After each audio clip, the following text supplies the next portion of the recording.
নমস্কার বন্ধুরা, আজকে আমি বানাবো সূর্যমুখী পিঠে। সূর্যমুখী পিঠেটা দেখেছো, হয়েছে পুরো সূর্যমুখী ফুলের মতো।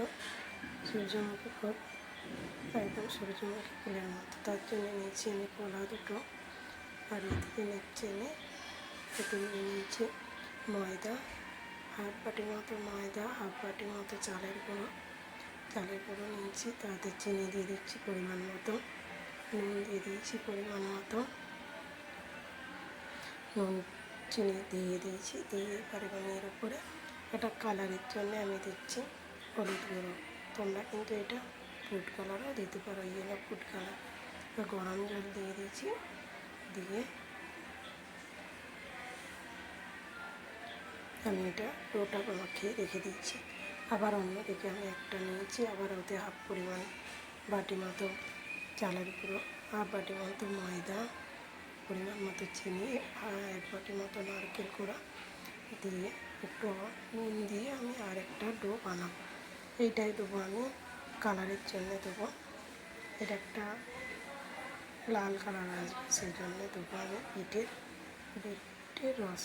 বিট থেকে আমি রসটা বার করে নিয়েছি, সেই রসটা দিয়ে আমি এটা মাখিয়ে নেবো। সেইটা যেমন হলদে কালার হবে বলে আমি হলুদ দিয়েছিলাম। এইটাই আমি দিচ্ছি বিটের রস। কিন্তু হলুদ ফুড কালার থাকলে আমি দিতে পারো। একটু জলটা কিন্তু হালকা গরম, কারণ চালের গুঁড়ো আছে তো একটু গরমই আছে। গরম গরম জল দিয়ে এটা আমি মেখে নেবো। যেমন পিঠে বানানো হয় তেমন করে একটা ডো বানিয়ে নেব। ডো বানিয়ে নিয়ে কিছুক্ষণ রেখে দেবো। তার চিনিটা আছে, চিনিটা গলে যাবে। এইটাও একটা ডো বানিয়ে নিয়েছি হলদে কালারে। এখন এই ডোটাও কিছুক্ষণ রাখা ছিল, প্রায় 15 মিনিট মতো। চিনিটা গলে গেছে, গলে গেলে আমি এটা লেচি কেটে নেবো। যেমন রুটি বানাই সেরকম লেচি কেটে নিচ্ছে। আর এটাও হয়ে গেছে, আমি 20 মিনিট মতো রেস্টের পর এটাও আমি লেচি কেটে নেবো। এটা যেমন লুচি হয় সেই টাইপের ছোটো ছোটো লেচি কাটছে। এবার রুটিটা আমি বেলে নেবো, বেলে নিয়ে এটা আটা দিয়ে একটু বেলে নেবো। বেলে নিয়ে তোমরা বড় বড় লেচি করলে একসঙ্গে দুটো করে কাটা হয়ে যাবে, কিন্তু আমি একটা করেই কাটছি।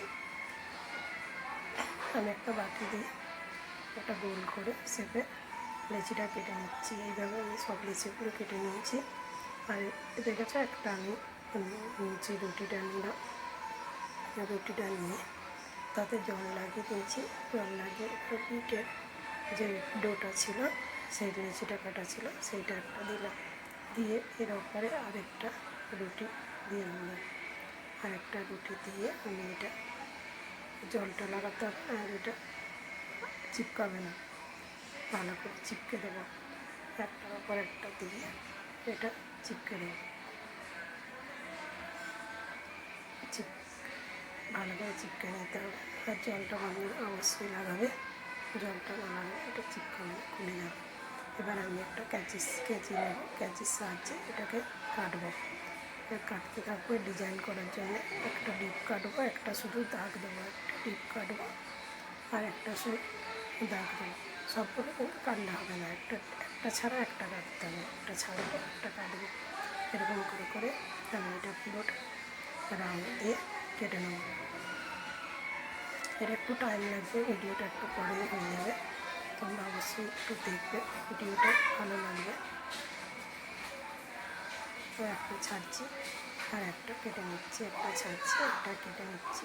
একটু টাইম দিয়ে এটা কাটতে হবে, এটা টাইম তো লাগবেই। এটা কেটে নিয়েছি, কেটে আমি এবার সেই যে একটা জোড়া ছিল, যেটা দাগ ছিল, ওই দাগটা মাঝখানে থেকে ওইটা একটা একটা করে তুলে দিতে হবে। দেখো এরকমভাবে করলে পুরো সূর্যমুখী ফুলের পাপড়ির মতো হয়ে যাচ্ছে। ফুলের পাপড়ির মতো হয়ে গেছে। এবার আবার কাছে নিয়ে আমি ওই যে পাপড়ির মাঝখানে গ্যাপ আছে, ফাঁকা জায়গায় ধরে ধরে আমি কাঁচি দিয়ে কেটে এইভাবে একটা করে পাপড়ির মতো বানিয়ে দেবো। দেখো পাপড়ির মতো বানিয়ে দিচ্ছি, দেখছো দেখতে কত সুন্দর লাগছে।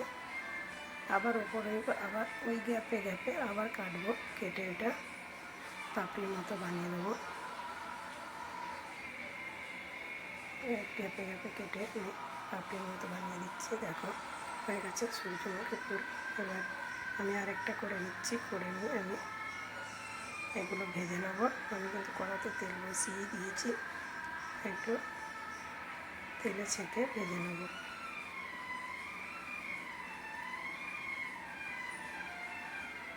আমি এদিকে কড়াই তেল বসানোই ছিল আমার, ভাজতে বসে দিয়েছি। এটা একটু ডুবো তেলে ভাজতে হবে। ভাজা হচ্ছে আর মাঝখানটা উঠে আছে বলে আমি একটু একটু তেল ছিটিয়ে দিচ্ছি, যাতে মাঝখানটা ভাজা হয়ে যায়। মাঝখানের যে পাপড়িগুলো আছে এগুলো একটু শক্ত হয়ে যাবে, তেলটা ছিটিয়ে দিলে, তারপরে উল্টে দিলে এটা ভাজা হয়ে যাবে। দেখো মাঝখানের পাপড়িগুলো তেল পেয়ে শক্ত হয়ে গেছে। এবার আমি উল্টে দিয়ে আরেকটু ভেজে নেব। এইভাবে আমি সবগুলো ভেজে নেব। ভেজে নিয়ে রেডি হয়ে যাবে আমার পিঠে। দেখছো কত সুন্দর দেখতে হয়েছে।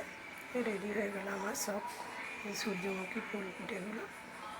দেখতে কত সুন্দর লাগছে, তা দেখতেও সুন্দর, খেতেও সুস্বাদু হবে। বন্ধুরা তোমরা অবশ্যই বানাবে, বানিয়ে অবশ্যই বলবে কেমন হয়েছে। বাই।